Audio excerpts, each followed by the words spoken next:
সুপ্রিয় শিক্ষার্থীরা, আশা করি তোমরা ভালো আছো।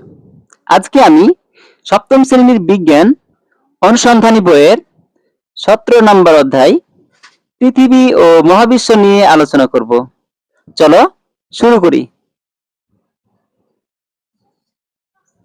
এ অধ্যায়ের শুরুতেই আছে বিশ্ব ব্রহ্মাণ্ডের ধারণার ক্রমবিবর্তন।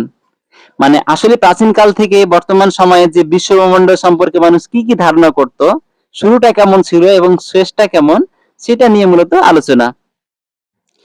মানুষ সব সময় কৌতূহলী। তাই প্রাচীনকালে প্রাচীনকালে প্রাচীনকালে যখন মানুষ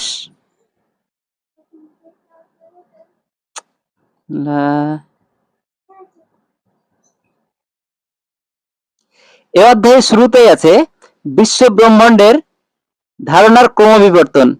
মানে এই বিশ্ব ব্রহ্মাণ্ড সম্পর্কে প্রাচীনকালের মানুষ কি ধারণা করত, বর্তমানে বিজ্ঞানীরা কি ধারণা করে, এটা কিভাবে আসলো সে সম্পর্কে আলোচনা। মানুষ সব সময় কৌতূহলী।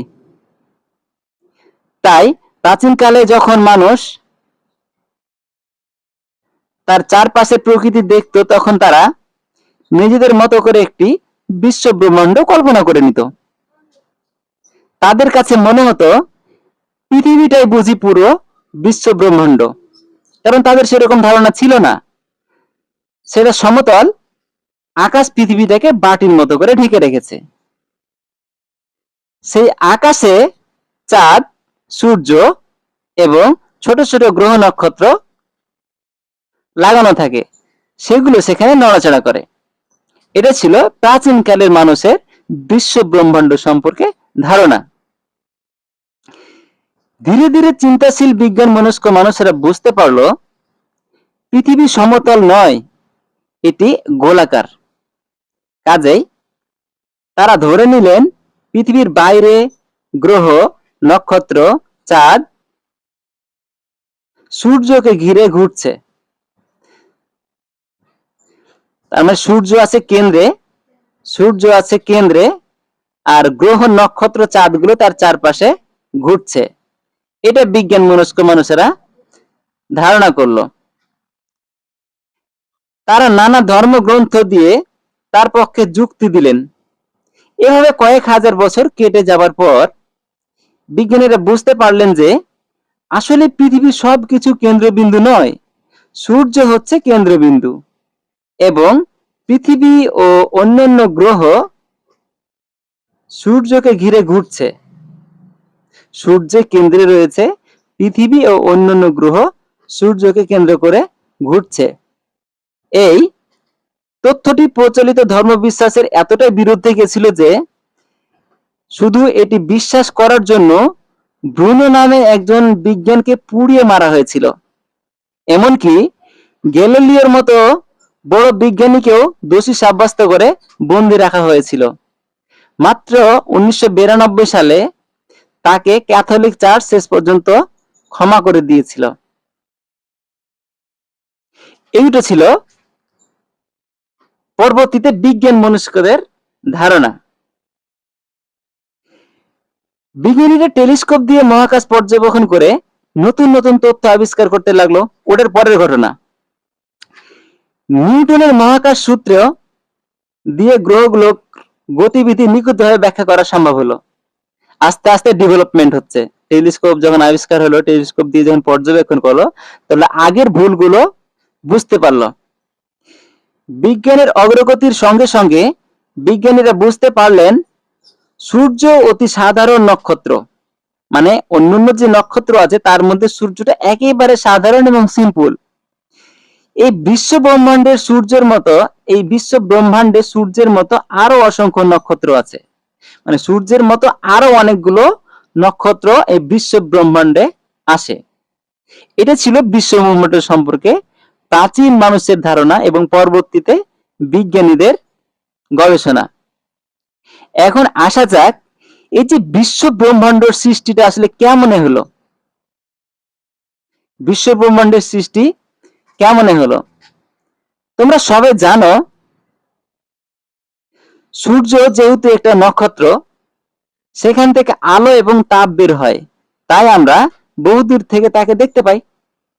মানে সূর্য একটা উজ্জ্বল বস্তু, যেখান থেকে তাপ এবং আলো পায়। এই তাপ আলো পাওয়ার কারণে অনেক দূর থেকে সূর্যকে আমরা দেখতে পাই। তোমরা যদি রাতের আকাশের দিকে তাকাও, তাহলে সূর্যের মতো অসংখ্য নক্ষত্র দেখবে। মানে সূর্য বাদেও অনেকগুলো নক্ষত্র আমরা আকাশে দেখতে পাবো। সেগুলো অনেক দূরে, সূর্যের মতো উজ্জ্বল না দেখে মিটি মিটি করে জ্বলতে দেখব।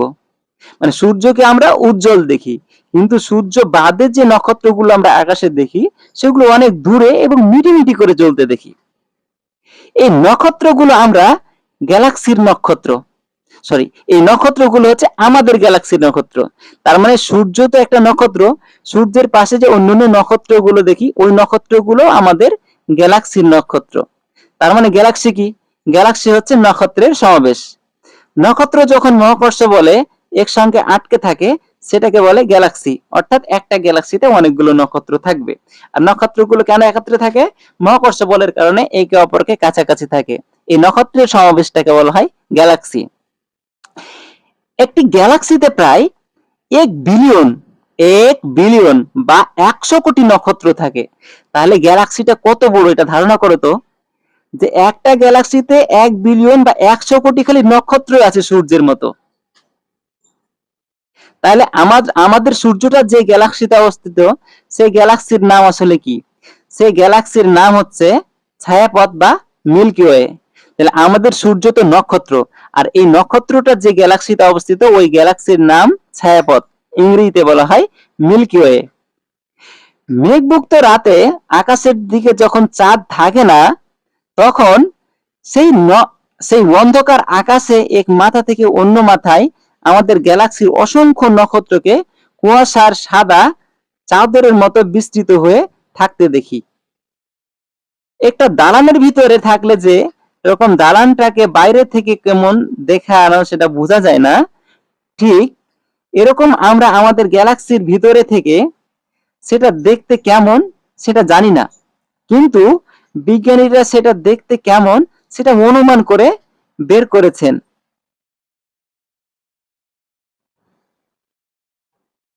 তারা তারা এখন জানেন এই গ্যালাক্সির 100 বিলিয়ন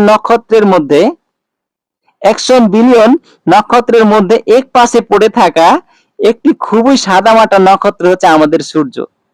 মানে গ্যালাক্সি বা ছায়াপথে যে আমাদের নক্ষত্রটা আছে অর্থাৎ সূর্যটা আছে, এই সূর্যটা অন্যান্য নক্ষত্রের চেয়ে একেবারে সিম্পল এবং এক পাশে পড়ে আছে। তার মানে গ্যালাক্সিটা কত বড়। তোমরা যারা এখনো রাতের আকাশের ছায়াপথ নামে আমাদের গ্যালাক্সিটি দেখনি, তারা আলোকোজ্জ্বল শহর থেকে দূরে গিয়ে যখন রাতের আকাশে চাঁদ নেই তখন অবশ্যই এই ছায়াপথটা দেখে আসবে। অর্থাৎ যখন আকাশে চাঁদ থাকে না তখন যদি আমরা অন্ধকার আকাশের দিকে তাকাই, তাহলে যে সাদা ধোঁয়ার মতো আলোক ছটার একটা রেখাগুলো দেখা যায় সেটা হচ্ছে গ্যালাক্সি। আমরা আমাদের গ্যালাক্সির ভিতরে থাকি বলে এটা দেখতে পাই না, কিন্তু যদি আমরা শরৎকালে বা গ্রীষ্মকালে আকাশের সঠিক দিকে তাকাই তাহলে আমাদের গ্যালাক্সির সবচেয়ে কাছে